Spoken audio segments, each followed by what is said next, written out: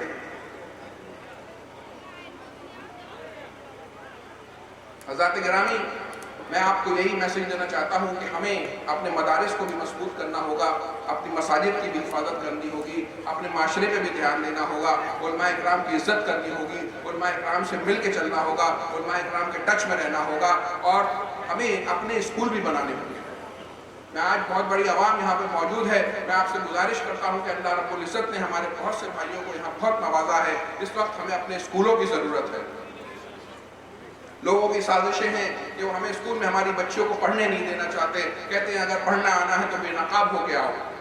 تو اس کا جواب جو ہے ہمیں چیخ چلا کے نہیں دینا ہے، بلکہ ہمیں خود کے اپنے اسکول اپنے کالج بنانا ہے انشاءاللہ۔ ہمارے بچے ہمارے ہی محلوں میں بہترین سے بہترین تعلیم ہمارے ہی حدود میں رہ کے انشاءاللہ حاصل کریں۔ ہمیں اپنے بچوں کی دنیاوی تعلیم میں بھی بہت دھیان دینا ہے، انہیں اتنا مضبوط بنا دینا ہے کہ وہ اپنے بزنس کو بھی بہت اچھی طرح سے چلائیں، اپنے معاشرے کو بھی اچھی طرح سے چلائیں، اپنی لیڈرشپ کو بھی اچھی طرح سے چلائیں۔ ابھی حال ہی میں الیکشن ہوئے ہیں، جس طریقے کا جوش میں اپنے یو پی والوں، مجھے ممبئی والوں کا تو نہیں پتا ہے، لیکن جس طریقے سے چیئرمینی اور میئری میں اور وارڈ ممبری میں اپنے علاقے میں لوگوں کا جوش دیکھ رہا تھا، جس طریقے سے ایک آدمی کے ساتھ 60 لوگ پوری اپنی طاقت لایا ہوئے پیٹرول پھونک رہے ہیں، چیختے چلاتے جا رہے ہیں، ایک دوسرے کے دشمن بنے جا رہے ہیں، اپنے رشتہ داروں کے محلے والوں کے دشمن بنے جا رہے ہیں۔ اگر اتنا ہی تم ذرا دین کے لیے کر لیتے تو تمہارا مقام کیا ہوتا؟ سبحان اللہ، بے شک زندہ باد، چیختے اور چلاتے جا رہے ہو، اگر یہی بات اپنے دین کے لیے کر لیتے تو کیا مقام ہوتا؟ الیکشن میں جو جیتنے والا ہے وہ جیت گیا، جو ہارنے والا ہے وہ ہار گیا۔ میرے بھائیوں، ایک دوسرے سے، ایک مسلمان کی جو حرمت ہے وہ کعبہ پاک کی حرمت سے بھی زیادہ ہے۔ ہمیں اب الیکشن ختم ہوئے، آپسی جو رنجشیں الیکشن کے دوران ہوئی انہیں ہمیں بھلا دینا چاہیے انشاءاللہ۔ میں نے دیکھا کہ کئی ہمارے ایسے قصبے ہیں، کئی ایسی جگہ ہیں جہاں لوگوں نے ڈر کے مارے دعائیں لگا لی اپنے اسٹیٹسوں پہ کہ یا اللہ، اور بزرگان دین سے عرض کر رہے ہیں کہ بھائیوں میں کچھ دنگا نہ ہو جائے، شام تک کاؤنٹنگ سے پہلے آپس میں لڑائی نہ ہو جائے، کاؤنٹنگ کے دوسرے دن لڑائی نہ ہو جائے۔ ارے یہ دنیاوی الیکشن ہے، تم رہو گے نہیں رہو گے، الیکشن ہوتے رہیں گے، الیکشن ہوتے رہیں گے، لوگ آتے رہیں گے جاتے رہیں گے۔ ارے وہ ممبر سلیکٹ ہو گیا کہ وہ ممبر سلیکٹ ہو گیا کہ وہ بن گیا کہ وہ بن گیا، ٹھیک ہے آپ نے اپنے وقتی طور پہ اپنے پسندیدہ کینڈیڈیٹ کو سپورٹ کر دیا، لیکن جب ایک بار الیکشن ختم ہو گیا، آئیے اپنے مسلمان بھائی کو گلے لگا لیں، اپنے مسلمان بھائی کو گلے لگا لیں۔ ایک مسلمان کی حرمت جو ہے کعبہ شریف کی حرمت سے زیادہ ہے، مسلمان بھائی کو جو ہے وہ گلے لگا لیں۔ اگر دل میں کوئی ناچاقی ہو گئی ہے تو اسے دور کر دیں، نہ تو ہمیں اس کے خلاف اب کوئی سازش کرنی ہے، نہ کوئی مارپیٹ کا پلان بنانا ہے، نہ کوئی جو ہے اس کی بے حرمتی کرنی ہے، نہ اس کا کوئی مذاق اڑانا ہے، بلکہ جیسے ہم پہلے رہتے تھے ہم اپنے بھائیوں کو، اپنے محلے والوں کو، اپنے رشتہ داروں سے اللہ رب العزت کی رضا کے لیے اپنے دل کو صاف کر لیں۔ اور یہ الیکشن تو ہوتے ہی رہیں گے، اور اپنے آپ کو، اپنے رب سے، اپنے رشتے کو بہت مضبوط کرنے کی ضرورت ہے، اور اللہ رب العزت سے رشتے کو مضبوط کرنے کے لیے اس کے محبوب پاک حضرت محمد مصطفیٰ صلی اللہ تعالیٰ علیہ وسلم سے اپنا رشتہ مضبوط کریں گے۔ جب ان کی سنتوں پہ عمل کریں گے، ان کو ویسا ہی جانیں گے، ویسا ہی مانیں گے، ویسا ہی چاہیں گے جیسے ان کے رب نے ان بتایا ہے، تب جا کے آپ کا رسول پاک صلی اللہ تعالیٰ علیہ وسلم سے رشتہ مضبوط ہوگا۔ اور جب ہمارے نبی پاک صلی اللہ تعالیٰ علیہ وسلم سے رشتہ مضبوط ہوگا تو انشاءاللہ ہماری یہ دنیا بھی کامیاب ہے اور ہماری وہ دنیا بھی کامیاب ہے۔ ہمارے بچوں کو پڑھائی میں بہت محنت کرنی ہے۔ اس بار دیکھیے کہ ماشاءاللہ ICSE میں بھی ٹاپر جو ہے وہ ایک مسلمان بچہ آیا ہے، UP بورڈ میں بھی ٹاپر ایک مسلمان بچہ آیا ہے، کرناٹک میں بھی ٹاپر جو ہے مسلمان بچی آئی ہے۔ ہمارے بچے تعلیم میں محنت کر رہے ہیں۔ ہمارے اہل فیروز آباد کے بھی ہمیں ضرورت کرنی ہے کہ ہمیں آدھی روٹی کھانی ہے لیکن بچوں کو پڑھانا ہے، بچوں کو زیور تعلیم سے آراستہ کرانا ہے۔ لیکن پھر میں وہی بات کہوں گا کہ زیور تعلیم سے آراستہ کرانا ہے لیکن پہلے ضروری دینی تعلیم اس کو دینی ہے، کیونکہ بنا دینی تعلیم کے وہ تعلیم اس کے لیے نقصان دہ بھی ہو سکتی ہے۔ تو پہلے اس کے ہاتھ میں اس کا دین ہوگا، اسے خدا اور رسول کے بارے میں معلوم ہوگا، اسے حلال و حرام کے بارے میں معلوم ہوگا، پھر انشاءاللہ ہمارے یہاں بہترین ڈاکٹرز بھی پیدا ہوں گے۔ میں گیا کرناٹک، میں نے پچھلی بار بھی عرض کیا تھا، ایسے ایسے نیک ڈاکٹر ہیں جو بالکل ماشاءاللہ اگر آپ انہیں جمعے کے دن دیکھیں گے تو آپ کو ایسا لگے گا کہ مولانا تنویر صاحب بیٹھے ہوئے ہیں۔ وہ جمعے کے دن الامین میڈیکل کالج میں جو ہیں ماسٹرز ان آرتھوپیڈکس بھی ہیں، اور جو ہے جمعے کے دن الامین میڈیکل کالج میں جمعے کی نماز بھی پڑھا رہے ہیں، خطبہ بھی دے رہے ہیں ماشاءاللہ۔ اور یہ وہ لوگ ہیں جنہوں نے اپنی ضروری دینی تعلیم بھی حاصل کی۔ نہ جانے کیسے ایسے لوگ ہیں جو دنیا میں دین کے قریب آ رہے ہیں۔ ہمیں لگتا ہے کہ دنیا ایسے ہی چلتی چلی آ رہی ہے، لیکن میرے بھائی ہزاروں لاکھوں ایسے لوگ ہیں جو دین کے قریب آتے چلے جا رہے ہیں۔ کچھ جب میں بمبئی گیا، ہماری جو تنظیمیں مختلف سنی تنظیمیں کام کر رہی ہیں، نہ جانے ان کے کام کرنے سے کتنے بچے دین کے اثر آ گئے۔ کچھ جناب شاکر نوری صاحب کی تنظیم کے ذریعے کیسے کیسے میں نے لڑکے دیکھے کہ ایروناٹکس میں انجینئرنگ کر رہے ہیں، ایروناٹکس یعنی جہاز کی فیلڈ میں ماسٹرز کر رہے ہیں بڑی بڑی یونیورسٹیز سے، اور باقاعدہ امامہ باندھ کے آئے ہوئے تھے۔ سبحان اللہ۔ تو جو عقل مند ہے وہ اپنی یہ دنیا بھی کما رہا ہے اور وہ دنیا بھی کما رہا ہے، اور جو بے وقوف ہے وہ اپنی یہ دنیا بھی برباد کر رہا ہے اور وہ دنیا بھی برباد کر رہا ہے۔ دن بھر موبائل میں لگا ہوا ہے، ایسا لگ رہا ہے سارے فیصلے یہی کرنے ہیں، پردھان منتری تم ہی ہو، امریکہ کی گورنمنٹ تم ہی چلا رہے ہو، ساری مسائل پہ سب چیز جو ہے وہ شیئر کرے جا رہے ہو، یہ بھی نہیں پتا کیا شیئر کرنا ہے کیا نہیں شیئر کرنا ہے۔ جو بھی چیز افواہ اڑی بنا جانچے بنا پرکھے اس کو شیئر کر لیا، نہ جانے کتنے مسلمان نوجوانوں کو پولیس اٹھا کے لے جاتی ہے اور اس کی پٹائی بھی کر دیتی ہے اور اس کو جیلوں میں بند رکھتی ہے کیونکہ اس نے کوئی غلط چیز شیئر کر دی تھی۔ تو جذبات میں آ کے کوئی چیز ہمیں شیئر نہیں کرنی ہے، یہ بس یہ بھی شیئر کر لیا، وہ بھی شیئر کر لیا، اور جو ہے واٹس ایپ کے اور جو ہے سوشل میڈیا کے بس بادشاہ بنے ہوئے ہیں، اس پر بیوقوفوں کی طرح بندروں کی طرح ناچ کے ویڈیوز بنوائی جا رہی ہیں. ایسا لگ رہا ہے شاہ رخ خان اور سلمان خان اور عامر خان سب اسی میں بن گئے. ارے اگر بننا ہے تو اللہ کے رسول کے عاشق بنو تاکہ یہاں بھی فائدہ ہو. سبحان اللہ سبحان اللہ. ہمیں میں یہ نہیں کہتا موبائل سے انسان موبائل کو چھوڑ نہیں سکتا، لیکن یہ ٹیکنالوجی ہے، یہ ہماری خدمت کے لیے پیدا ہوئی ہے، ہم اس کے غلامی کے لیے پیدا نہیں ہوئے ہیں. آپ یقین مانیے اس کو صرف اتنی دیر کے لیے استعمال کریے. میں نے خود کچھ دن پہلے اپنے اسمارٹ فون کے بجائے ایک نارمل فون بھی خرید لیا ہے تاکہ اس کو کئی گھنٹے بند رکھ سکوں، تاکہ آپ کو معلوم ہے کتنی بیماریاں لگ رہی ہیں، دل کی بیماریاں لگ رہی ہیں، ذہنی بیماریاں لگ رہی ہیں. انسان بھولنے کا شکار ہوا جا رہا ہے، انسان بیکار ہوا جا رہا ہے. میں اپنے نوجوانوں سے کہنا چاہوں گا کہ تمہیں کوئی اور نہیں روک سکتا، تمہیں خود اپنی حفاظت کرنی ہے، اپنے ذہنوں کی حفاظت کرنی ہے، اپنے دماغوں کی حفاظت کرنی ہے. اور جو چیز حرام ہے اس سے موبائل میں بھی بچنا ہے، اور موبائل کے بنا بھی اس سے بچنا ہے، اس سے دور رہنا ہے. اور وقت یہ تمہارا بہت بڑا سرمایہ ہے، برف کی طرح پگھلتا ہوا وقت چلا جا رہا ہے. ایک ایک کر کے ہماری سانس کی ڈوریں کم ہوتی چلی جا رہی ہیں. آؤ ہم اپنی توشہ آخرت جمع کر لیں، ہم اپنی دنیا کے لیے بھی کوشش کریں، ہم اپنی آخرت کے لیے بھی کوشش کر لیں. تو پھر سے ایک بار مبارکباد دینا چاہوں گا اس خاندان والوں کو جنہوں نے اپنے بھائی کے لیے، اور جو بہن نے اپنے شوہر کے لیے، جن بچوں نے اپنے والد کے لیے جو ہے ان کے جانے کے بعد بھی اتنی بڑی زمین، اتنی اچھی زمین یہاں پر جس پہ آج جلسہ ہو رہا ہے مسجد کے لیے جو ہے وقف کر دیے یا کرنے جا رہے ہیں. اللہ تعالیٰ ان کی اس کوشش کو قبول فرمائے. جو رضا الہی کے لیے مسجد بناتا ہے اللہ تعالیٰ اس کے لیے جنت میں گھر بناتا ہے. اور آئیے حضرات ہم بھی جو ہیں اس مسجد کے لیے جو کچھ کر سکتے ہیں وہ ضرور کریں، کیونکہ اس صرف ایک آدمی کی ڈیوٹی نہیں ہوتی ہے. ہمارے کوئی بھائی ایسے بھی ہیں کہ وہ اکیلے مسجد بنا سکتے ہیں، لیکن تمہارے سامنے اتنا بڑا ایک دین کا محل کھڑا ہو رہا ہوگا، اور کتنے ہی ہم بدقسمت ہوں گے کہ اگر ہم اس میں حصہ نہ لے پائیں. بن تو جائے گی، کام تو ہوتا ہی جاتا ہے، لیکن مزہ تو جب ہے عقل مندوں کے لیے کہ اس میں ہم بھی برکتیں لوٹ لیں. اگر ہمیں اللہ نے دیا ہے تو کوئی آدمی اس کے لوہے کے جتنا انتظام کر سکتا ہے وہ کرے، جو سیمنٹ کی بوریوں کا انتظام کر سکتا ہے وہ کرے، جو بارو کا کر سکتا ہے وہ کرے، جو پینٹ کا کر سکتا ہے وہ کرے، جو بعد میں پنکھوں کا کر سکتا ہے وہ کرے. اور کچھ نہیں کر سکتا تو ایک اینٹ ضرور لگائے. اور حضرات گرامی جب آپ کو وقت ملے تو آپ نے تھوڑا سا وقت نکال کر آئیے گا اور اس کی مزدوری میں بھی حصہ لیجیے گا. کچھ اینٹیں اپنے ہاتھوں سے بھی لگائیے گا اور سنت رسول اور سنت صحابہ پہ عمل کریے گا تو آپ کو اپنی اس مسجد سے ڈبل محبت ہوگی. اور جب یہ مسجد تیار ہو جائے تو اس میں باجماعت نماز ادا کیا کریے گا، اس کے مدرسے میں اپنے بچوں کو پڑھایا کریے گا، پڑھا کریے گا. اللہ تعالیٰ اس مسجد کو قیامت تک جو ہے قائم رکھے اور اس مسجد میں نمازی آتے رہے اور دین کا کام ہوتا رہے اور یوں جو ہے سنت کا نعرہ بلند ہوتا رہے. اللہ تعالیٰ آپ سب کو کامیابی عطا فرمائے، سب کا ایمان پر خاتمہ عطا فرمائے. میں چھوٹے سے مسجد کے لیے جو ہے یہ چھوٹا سا نذرانہ مولانا تنویر صاحب کی خدمت میں پیش کرتا ہوں انشاءاللہ. سبحان اللہ. نعرہ تکبیر، نعرہ رسالت، علماء اہل سنت، مسلک اعلیٰ حضرت حضور امان ملت، حضور امان ملت، شہزادے امین ملت، نعرہ تکبیر، نعرہ رسالت. سبحان اللہ. پردے کے پیچھے بیٹھے اپنی بہنوں سے اس بات پہ بات ختم کروں گا کہ آپ آج ہر کسی کو آپ کی فکر ہو رہی ہے، لیکن میں آپ کو بتانا چاہتا ہوں کہ اس قوم کی جو ہے وہ عزت ہماری بچیوں اور ہماری ماؤں کے ہاتھ میں ہے. کسی اور کو سمجھانے کی ضرورت نہیں ہے، بلکہ آپ کو یہ معلوم ہونا چاہیے کہ آپ کنیز مصطفیٰ ہیں، آپ کنیز فاطمہ ہیں. آپ کو خود اپنی حفاظت کرنی ہے. کبھی کسی کو آپ کی وجہ سے آپ کے والد پہ انگلی اٹھانے کی، آپ کے بھائی آپ کے گھر والوں پہ انگلی اٹھانے کی ہمت نہ پڑے. ہمیں تو ایسا بن کے جانا ہے کہ ہماری یہ زندگی بھی کامیاب ہو، ہماری وہ زندگی بھی کامیاب ہو. جب مدرسے کھلیں، جب دینی اجتماعات ہو تو آپ اس میں شریک ہوئیے اور آپ اپنے گھر کا ماحول ایسا بنائیں کہ آپ اپنے چھوٹے بھائیوں پہ دھیان دیں، اپنی بہنوں پہ دھیان دیں، اپنے بچوں پہ دھیان دیں.